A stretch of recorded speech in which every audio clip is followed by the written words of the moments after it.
పేతురు రాసిన రెండవ పత్రిక 1వ అధ్యాయము. పేతురు రాసిన రెండవ పత్రిక 1వ అధ్యాయము 9వ వచనం. ఇవి ఎవరికి లేకపోవునో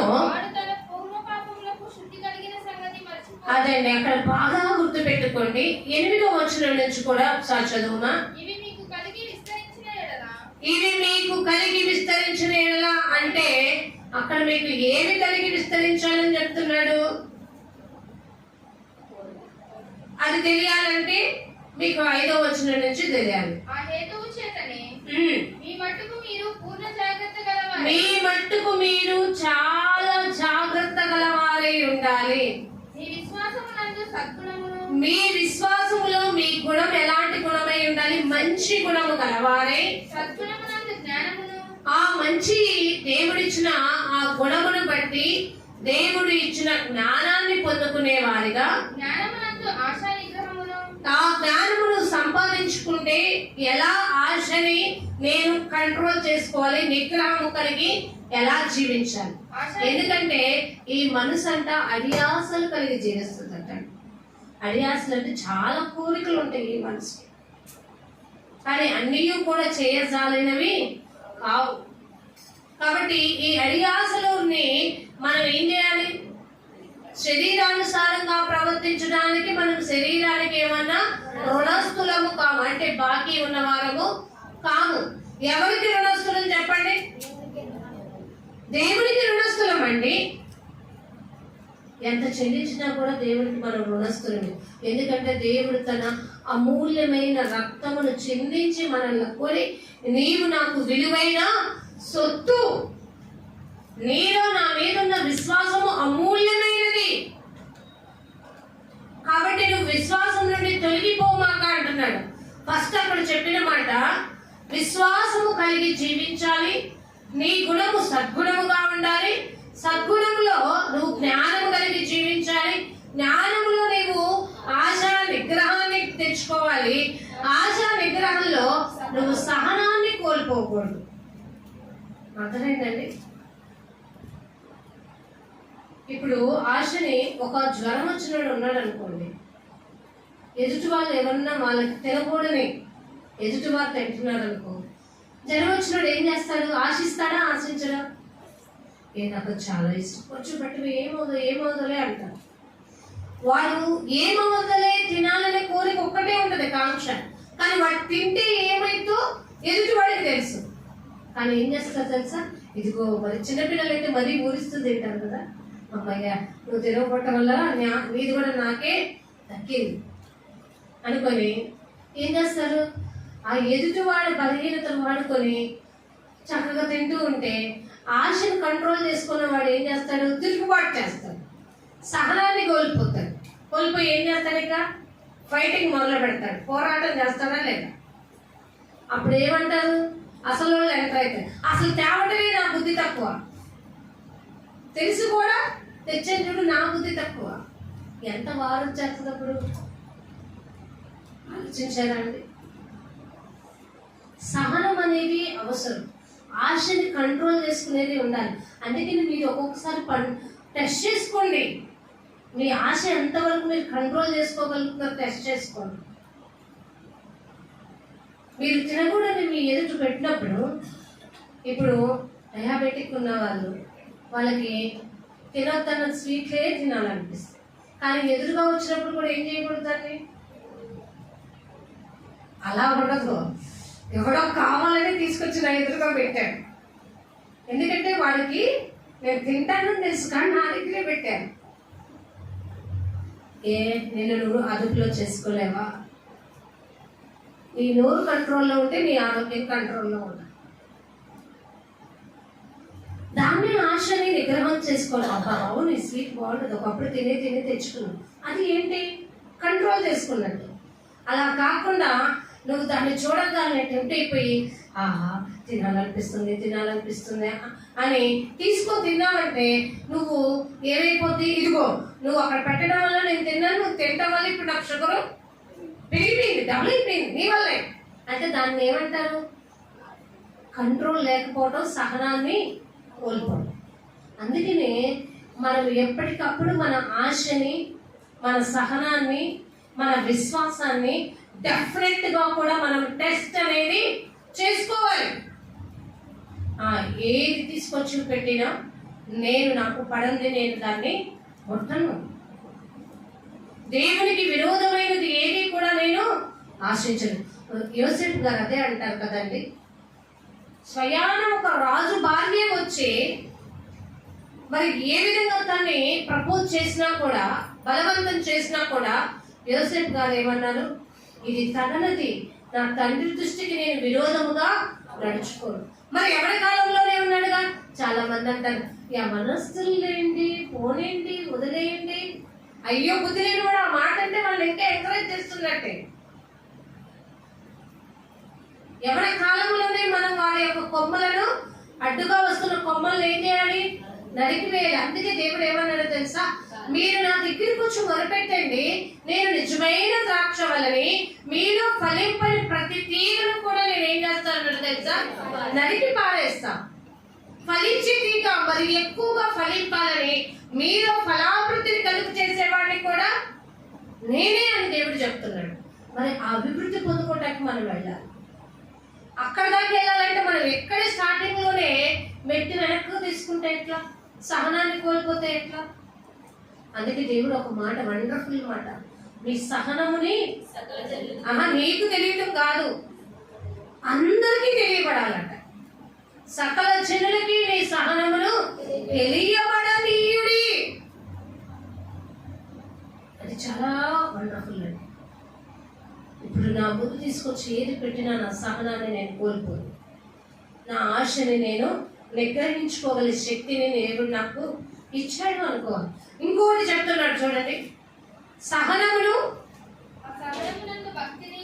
సహనంలో నుంచి నీ భక్తి ఏంటి అనేది బయటకు వస్తుంది. అర్థమైందండి? నువ్వు సకల జనులు ఎదుట నీ సహనాన్ని కాపాడుకున్నావు అనుకో, అప్పుడు అందరూ అంటారు, అసలు ఎంత కంట్రోల్ ఎలా తగ్గించుకున్నాడు, ఏం మాట్లాడలేదేంటి, ఏంటి ఇలా ఉన్నాడంటే, నా దేవుడు నాకు నేర్పిన భక్తిలో నుంచి వచ్చింది ఈ నీతి గుణం. కాబట్టి నేను నా భక్తిని విడిచిపెట్టను. అందుకే దేవుడు అన్నాడు కదా, యెహోవా యందు భయభక్తులు కలిగిన వాడంటే చెడుని ఏం చేసుకుంటాడంట, చీ అని అసహించుకుంటాడంట. ఆలోచించారండి, అది మనకి జ్ఞానాన్ని నేర్పింది, వివేచన నేర్పింది దేవుని యందు భక్తి. కాబట్టి నేను చెడుని అసహించుకుంటా, మంచిని ప్రేమించుకుంటా, నా దేవుడిని నేను ఎప్పుడు హత్తుకొని ఉంటా అంటూ ఇక్కడ అంటున్నాడు కదా.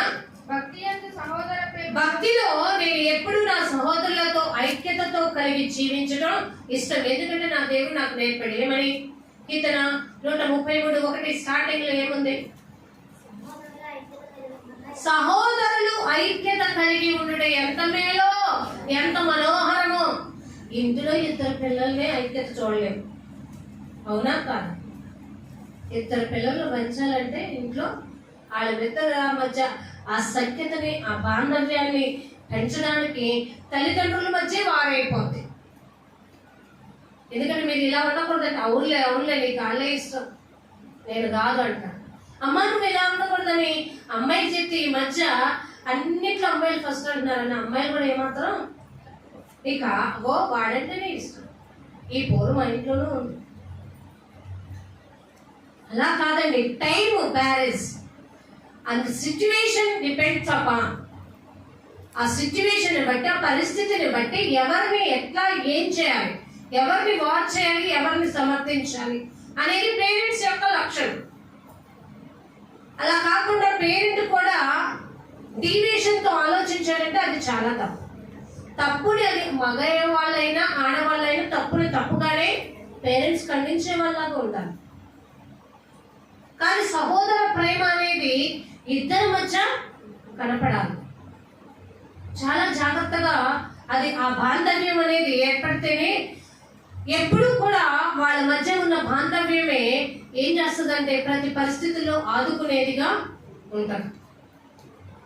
అందుకే అన్నాడు, సహోదర ప్రేమ, నీకు భక్తి ఉంటే ఇతరులతో గొడవ పెట్టుకోవద్దు, నువ్వు ఎప్పుడు సహోదర ప్రేమ కలిగి ఉండు. ఎందుకంటే దావీదు అది అనుభవించాడు. తనకి ఎంతో మంది అన్నలు ఉన్నారు, కానీ ఒక్కడు కూడా దావీదుని చేరదీయలేదు.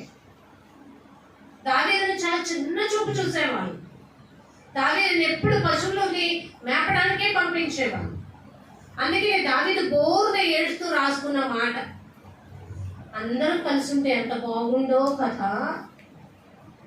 కాబట్టి నీ భక్తి సహోదర ప్రేమ కలిగి ఉండాలి. ఇంకా ఏం చెప్తున్నాడు అక్కడ? సహోదర ప్రేమ యందు దయను నీవు సహోదర ప్రేమ ఉంటే నువ్వు ఎప్పుడు ఇతరుల పట్ల ఏం కలిగి జీవిస్తావట?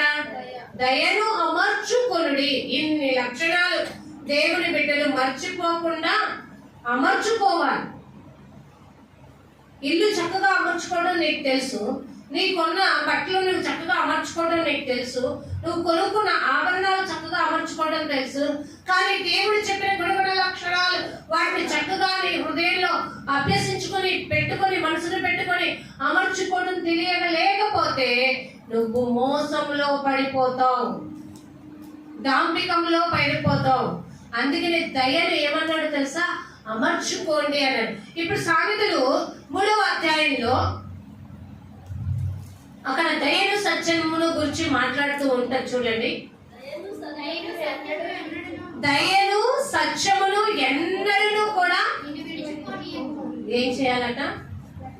మనల్ని విడిచిపెట్టకుండా. అంటే మనం ఇతరుల ఎప్పుడు దయ కలిగి ఉండాలి, అలాగే ఇతరుల పట్ల మనము ఎప్పుడు సత్యమునే పలకవలను, కానీ అబద్ధమును పలకకూడదు.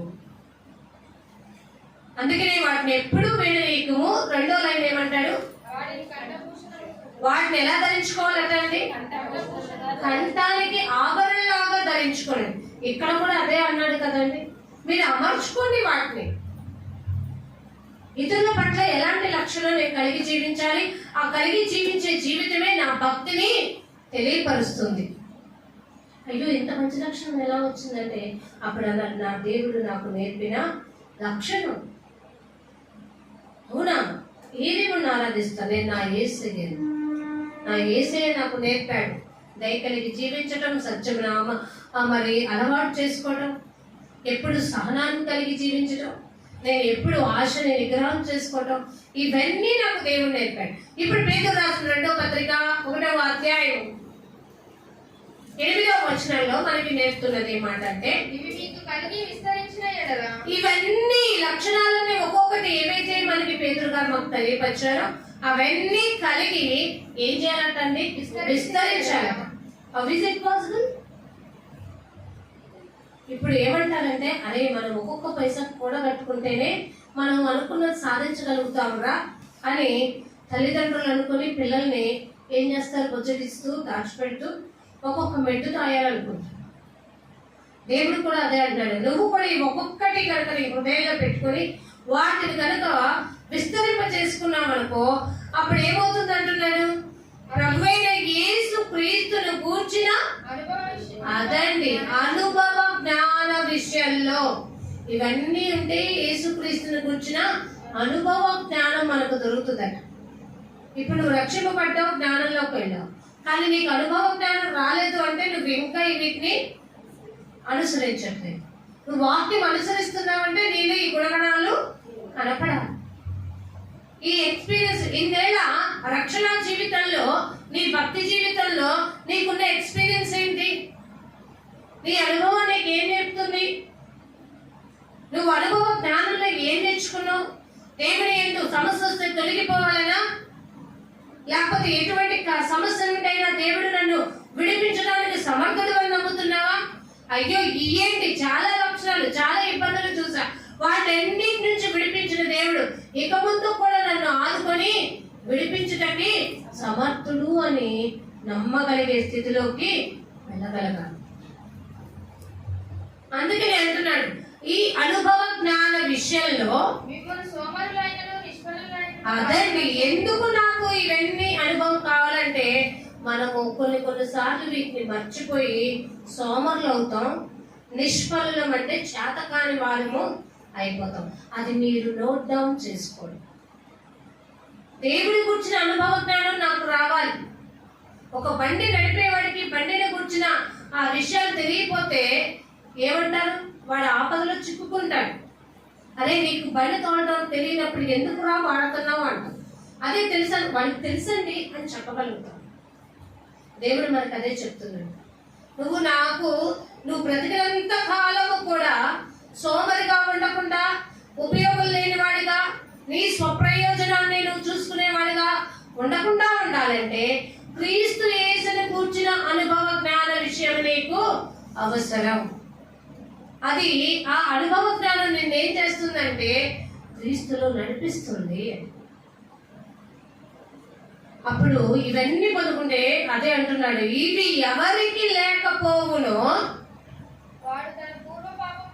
వాడు తన పూర్వ పాపములకు శుద్ధి కలిగిన సంగతి అర్థమైందండి. ఇవి లేనివాడు తన పూర్వ పాపములకి, తను చేసుకున్న పాపాలకి శుద్ధి కలిగిందన్న విషయాన్ని కూడా ఏం చేస్తాడట? మర్చిపోతాడు. రక్షణ తీసుకుని 10 సంవత్సరాలు అయినా కానీ ఏం చేస్తాడు తెలుసా? ఒకప్పుడు నాది ఎట్లాంటి జీవితం ఉన్నాయో, ఈ పాపం చేశాను మర్చిపోయి, ఇంకా దేవుడు వాటిని మర్చిపోయాడు. మళ్ళీ గుర్తు చేసుకున్నావు అనుకో, మళ్ళా నువ్వు ఆ పాపాలకి వద్దు. నువ్వు చేసిన పాపాలను గుర్తు పెట్టుకునేంత మంచివి అనే కాదు. నిన్ను ఆ స్థితి నుంచి దేవుడు శుద్ధి చేశాడు. అది కూడా మర్చిపోతారట. ఏమంటున్నాడంటే శుద్ధి కలిగిన సంగతి మర్చిపోయి గుడ్డివాడును దూరదృష్టి లేనివాడుగా ఉంటాడు. అంటే ముందు చూపు లేనివాడిగా ఉంటాడు. ముందు చూపు అంటే తాను ఎక్కడి నుంచి వచ్చానో తిరిగి ఆ దేశములకు వెళ్ళాలన్న ఆలోచన లేనివాడిగా ఉంటాడు. మన దేవుడు మనకి ఏం చెప్పాడు? హెబ్రీయులకు రాసిన పత్రిక 12వ అధ్యాయం 1-2 వచనాలు త్వరగా చూడండి. ఇంత గొప్ప సాక్షి సమూహము మేఘము వలె మనలను ఆవరించినందున మనము కూడా ప్రతి భారమును సులువుగా మనల్ని చిక్కుల్లో పెట్టే పాపాలను విడిచిపెట్టి విశ్వాసమునకు కర్తయు మన విశ్వాసాన్ని ముందుకి కొనసాగించడానికి సమర్థుడైన యేసు వైపే చూచుచు మన ఎదుట ఏదైతే ఉంచబడిందో ఒక పరుగు పందెం. అంటే మనం ఉంచబడిన పరుగు పందెంలో మనం ఎలా పరిగెత్తాలంటే ఓపిక తెచ్చుకొని పరిగెత్తాలి. ఆ ఓపికని ఎవరు ఇవ్వగలరు? మనకి సమర్థుడైన దేవుడు మాత్రమే ఇవ్వగలరు. అందుకని మనం మర్చిపోకూడదండి దేవుడు చేసిన కార్యాలు.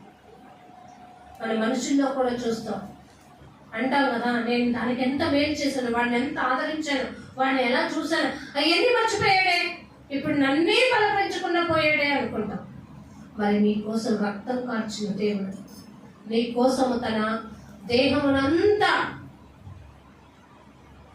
క్షీణించుకొని కొరడా దెబ్బలు తిని, ఒకటి తక్కువ 40 కొరడా దెబ్బలు తిని ఎంతో భారాన్ని మోస్తూ, అమ్మలారా నా కోసము కాదు, యెరూషలేము కుమార్తెలారా నా కోసము కాదు, మీకోసం మీ పిల్లల కోసం ఏడ్బడి అని వాక్య జ్ఞానంలో ఎదగండి అని మనకి చెప్తూ నేర్పిస్తూ ఉంటే మనం మర్చిపోకూడదండి.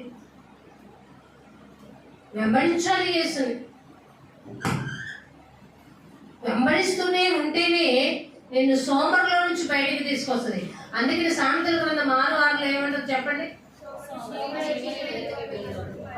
సోమరి చీమల యొద్దకు వెళ్ళి వాటిని ఏం గమనించాలంట? వాటిని నడతను కనిపెట్టు. ఎందుకు కనిపెట్టాలంటే చాలా వండర్ఫుల్ మాట అక్కడ రాయబడి ఉంటుంది 2వ లైన్.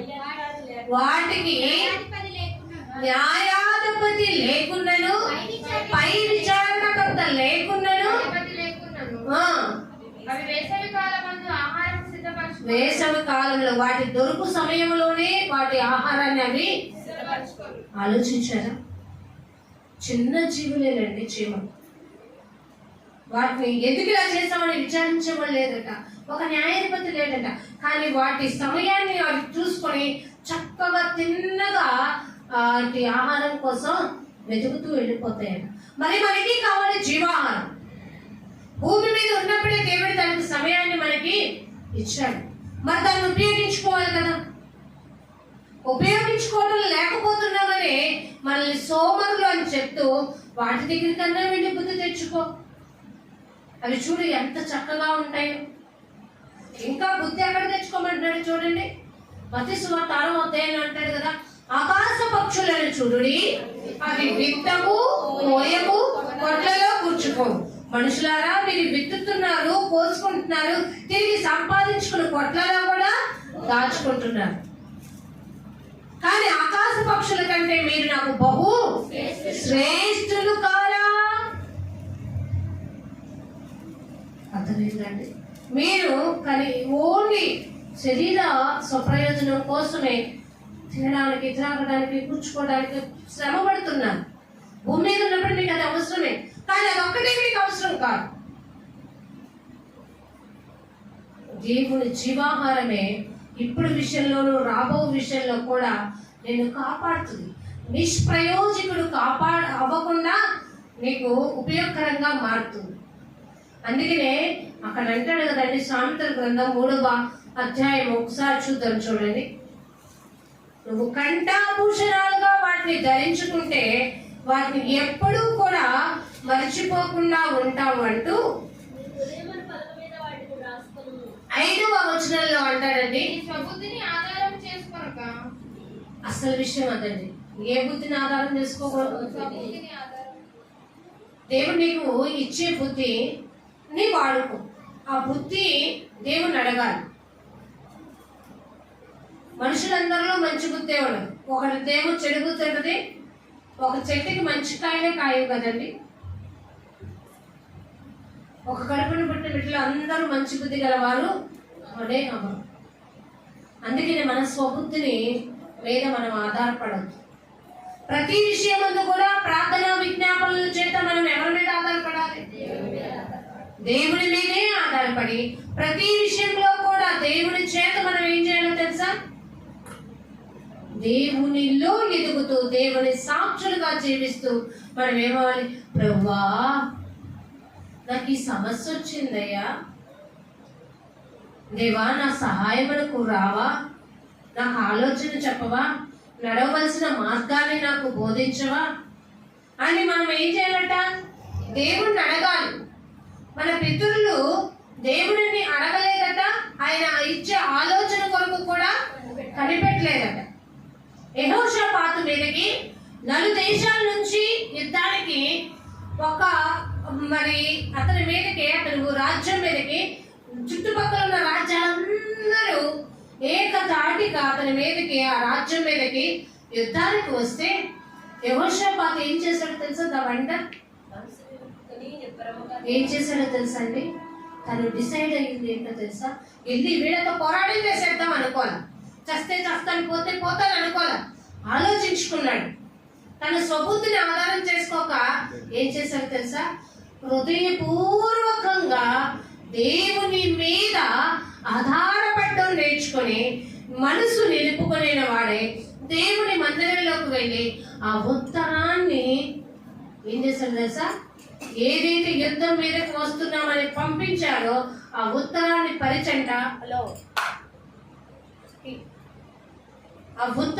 పరిచి వెంటనే ప్రభువా ఒకానప్పుడు ఈ దేశ ప్రజల్ని కాపాడింది నేను, నువ్వు చేసిన మేలుని వీళ్ళు మరిచిపోయి తిరిగి నీ బిడ్డలైన నా మీదకి వీళ్ళు యుద్ధానికి వస్తున్నారు.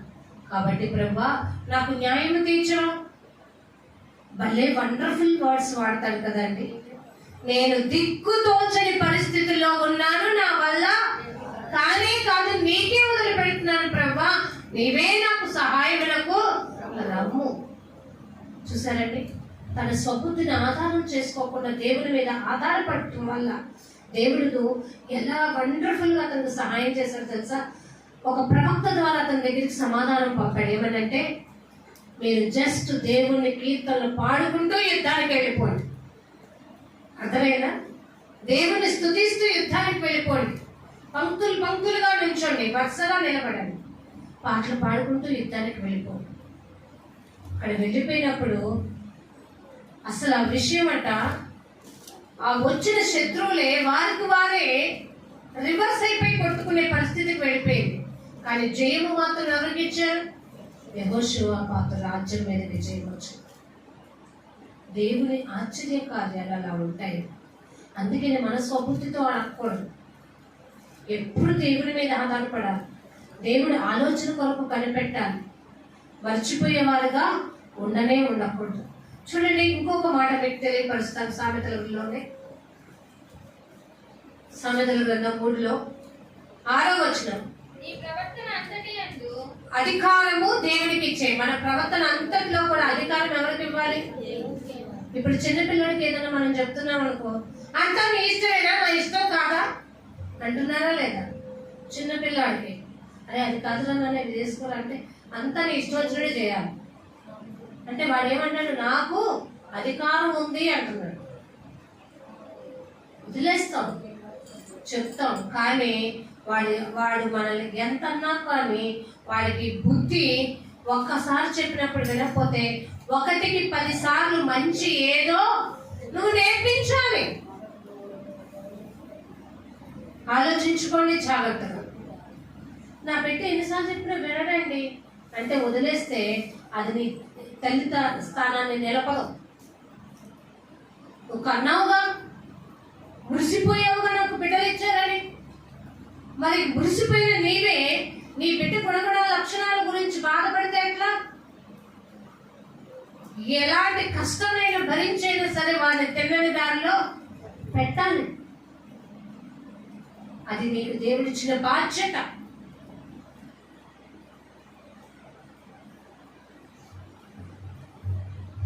చూడండి ఇక్కడ, అందుకనే హెబ్రీయులకు రాసిన పత్రిక 12వ అధ్యాయము 5వ వచనంలో ముందు ఈ సామెతల్లోనే 3లో 11, 12 చూడండి. సారీ, సామెతలు 3, 11, 12. నా కుమారుడా, యెహోవా శిక్షను తృణీకరింపవద్దు. అతనేంటండి, ఒక్కసారి వాక్యం ద్వారా గద్దించాల్సి వస్తుంది, ఖండించాల్సి వస్తుంది, హెచ్చరిక చేయాల్సి వస్తుంది. ఎందుకంటే ఒక బోధకుడికి ఉండాల్సిన లక్షణాలు ఖండిస్తున్నప్పుడు, హెచ్చరిస్తున్నప్పుడు నువ్వు తృణీకరించమాక, విసుక్కోమాక. ఇవి నా కోసం చెప్పిన మాటలు.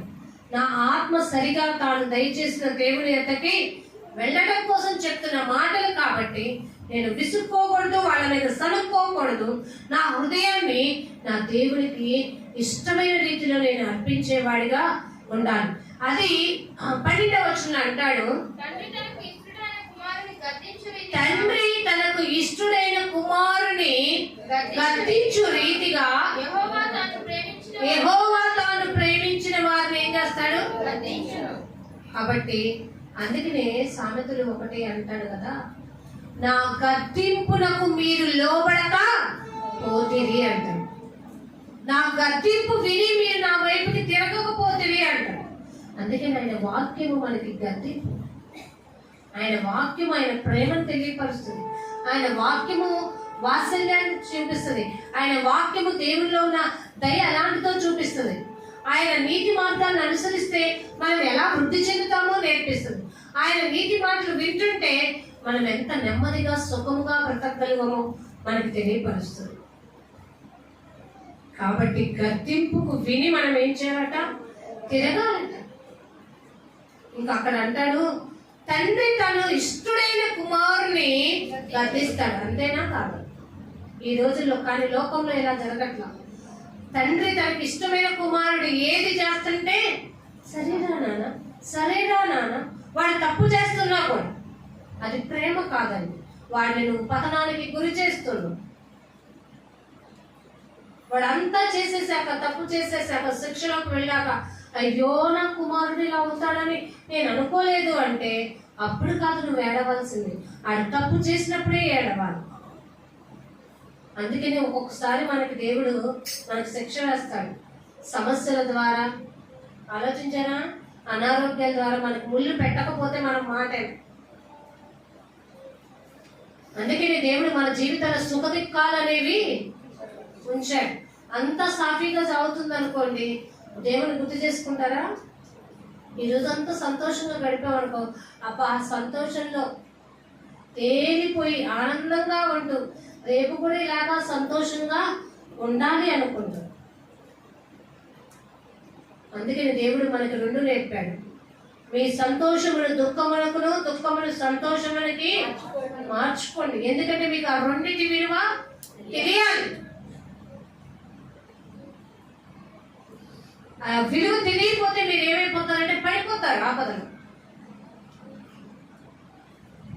ప్రతి విషయం ముందు కూడా మనం ఆనందించాలి, ప్రతి విషయం ముందు ప్రార్థన చేయాలి, ప్రతి విషయం ముందు దేవుడికి కృతజ్ఞతాస్తుతులు చెప్పాలి. ఇది ఎవరికి తెలుస్తుంది? దేవుని మీద ఆధారపడిన బిడ్డలకు మాత్రమే తెలుస్తుంది.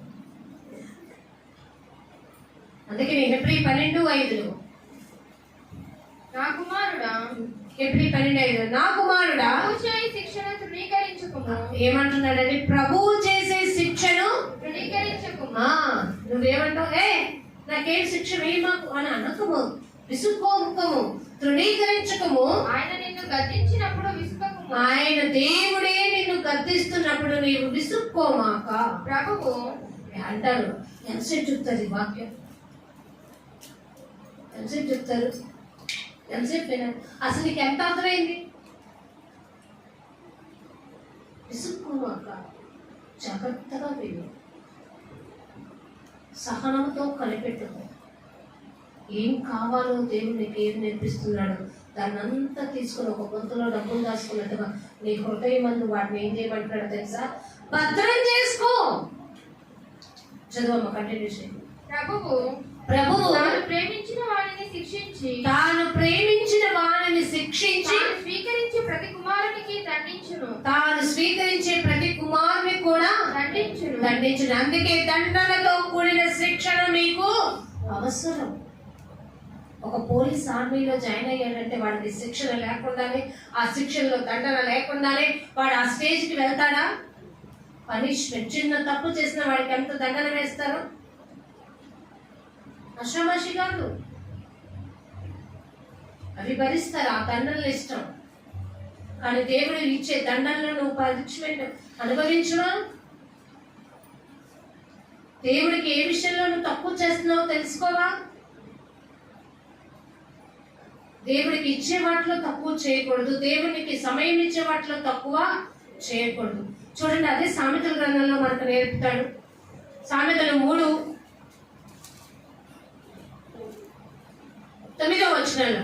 నీ రాబడి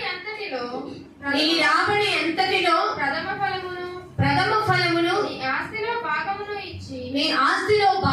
ఇచ్చి యెహోవాను కనపరచు. మీ పని చేస్తున్నారంటే చేసే వాళ్ళని దేవుడు తప్పక దీవిస్తాడు. నీ రాబడి అంతట్లో కూడా నువ్వేం చేయాలట? ప్రథమ ఫలం. దాన్నే మనకి ఏమని చెప్పారంటే దశమ భాగం. ఆ ఫలాన్ని తీసుకొచ్చి ఇచ్చేసేయాలి. అది నీది కాదు. దేవుని కృప వల్ల, దేవుని దయ వల్ల, నిజం చెప్పాలంటే, నిజం మాట్లాడుకోవాలంటే దేవుడు ఇచ్చిన భిక్ష వల్ల.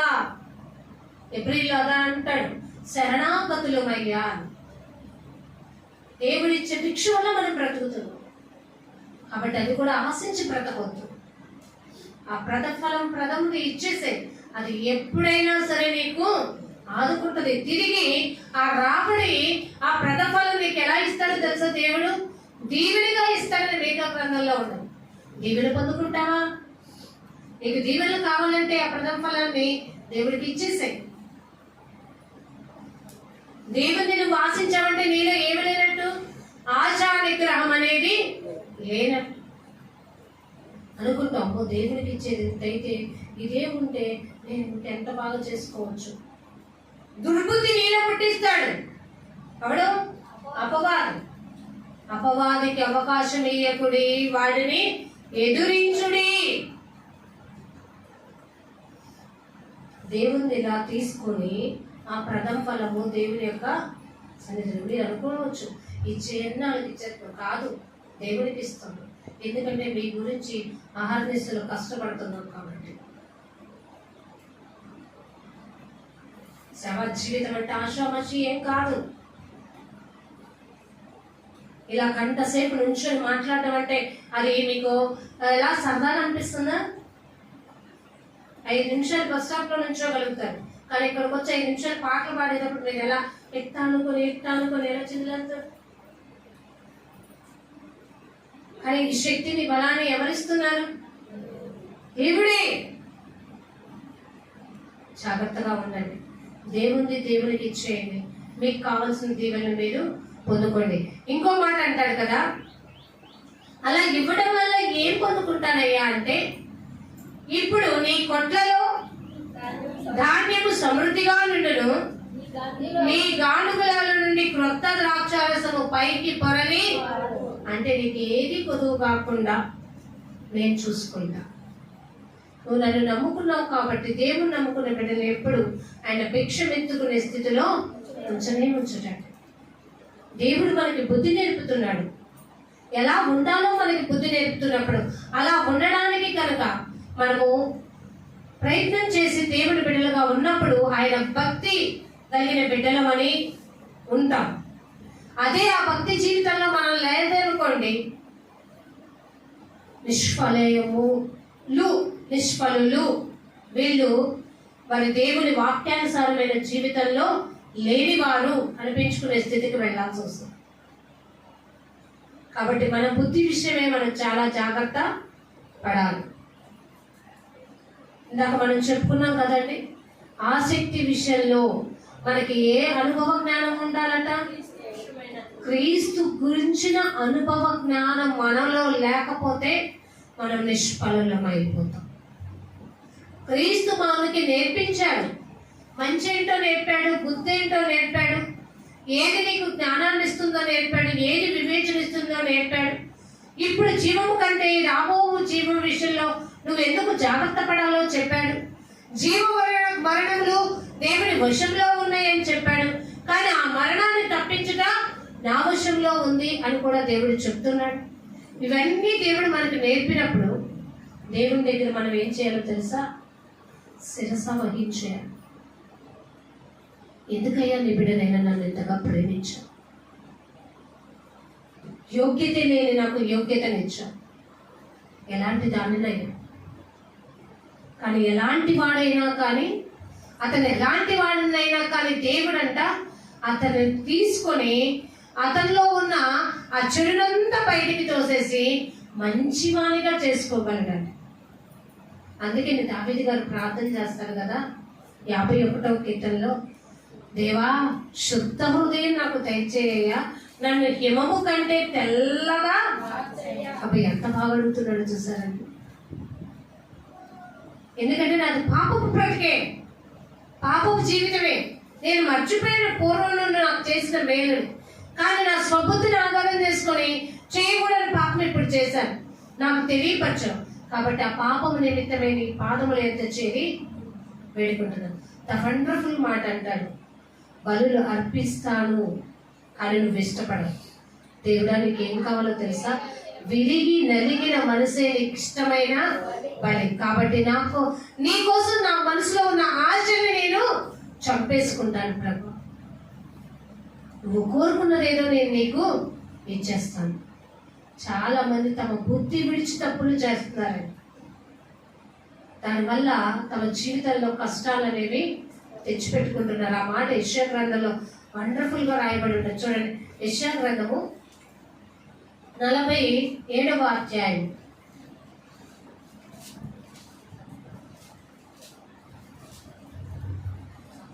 యెషయా గ్రంథము 47వ అధ్యాయము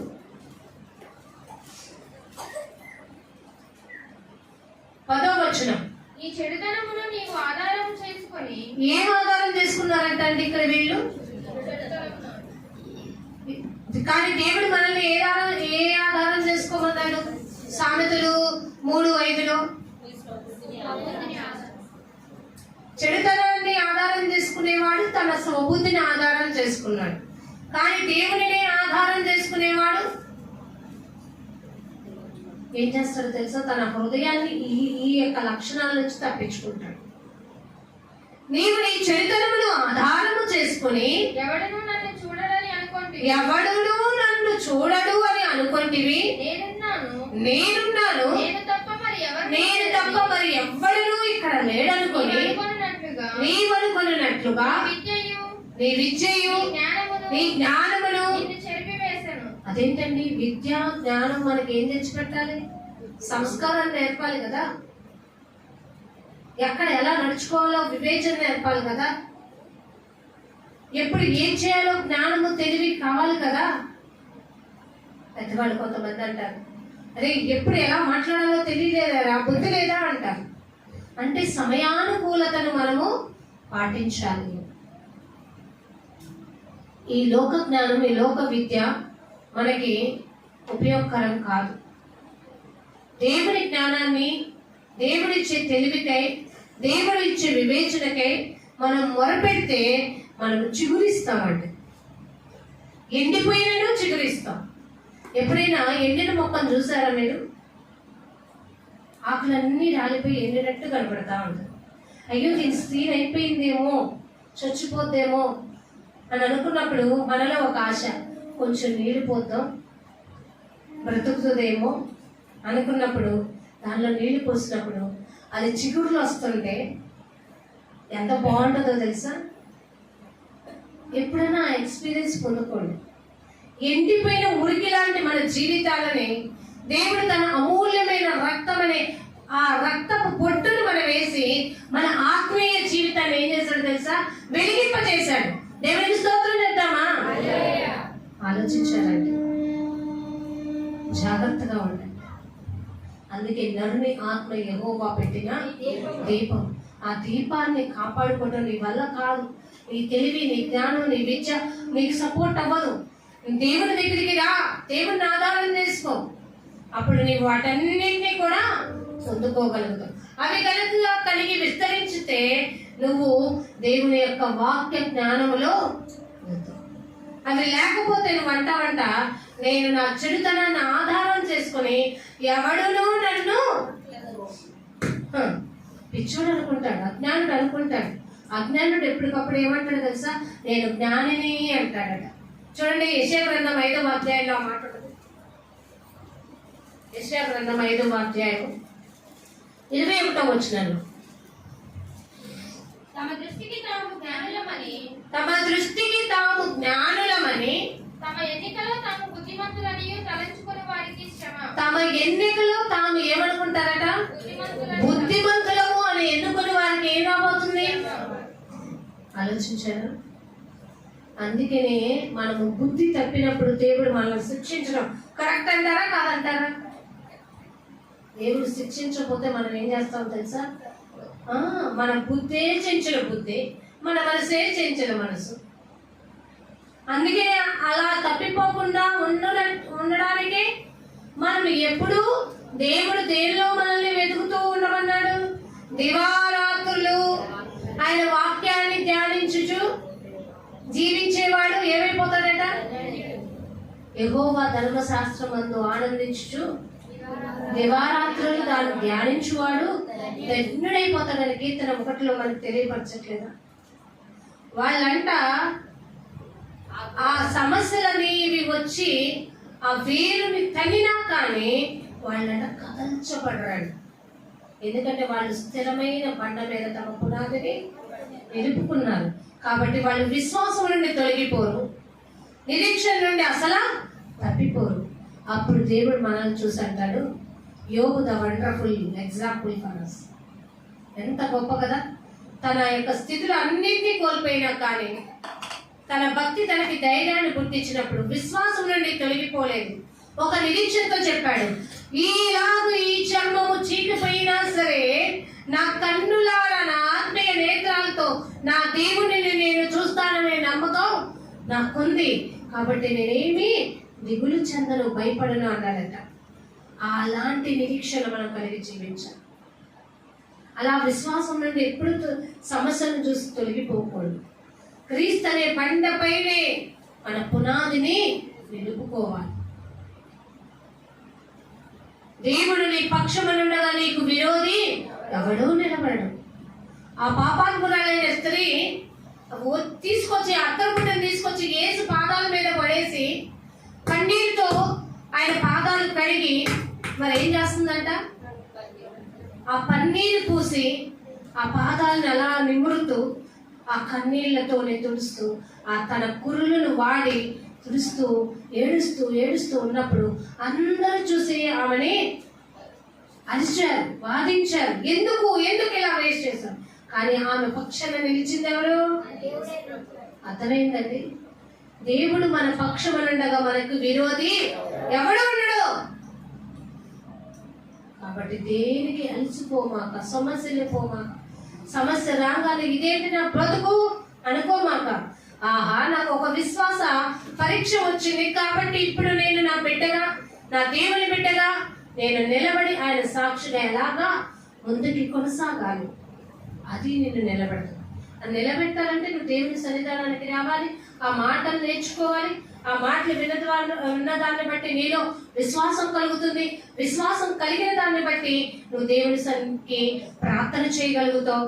ప్రార్థన చేసిన దాన్ని బట్టి నీలో ఉన్న నమ్మకాన్ని బట్టి దేవుడు నువ్వు అడిగిన దానికి సహాయము చేస్తాడు. అప్పుడు నువ్వు అంటావు, నా దేవుడు నా పక్షమున ఉన్నాడు, నాకు సహాయం చేశాడు, నన్ను విడిచిపెట్టని దేవుడిని. అందుకనే అంట ఎంతో బాగా దేవుడు మనం ఆయన ప్రజలము అని ఎంత బాగా చెప్పుకుంటున్నాడంటే చూడండి, ఏప్రిల్కు రాసిన పత్రికలో మనం ఏం చెప్పుకోవాలి అని అంటే, ఏప్రిల్కు రాసిన పత్రిక 8వ అధ్యాయంలో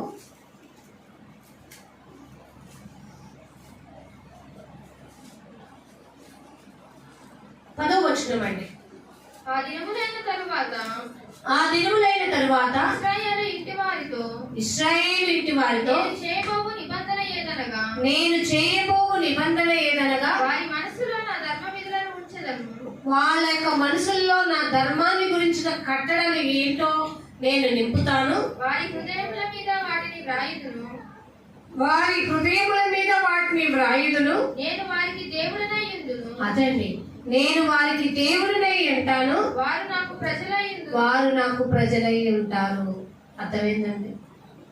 దేవుడు చెప్పిన ఆ మాటలు ఏవైతే మన హృదయంలో మన మనసులో పెట్టుకుంటామో అప్పుడు దేవుడు అంటాడట, వాళ్ళు నా ప్రజలు అంటారంట మా దేవుడు అని.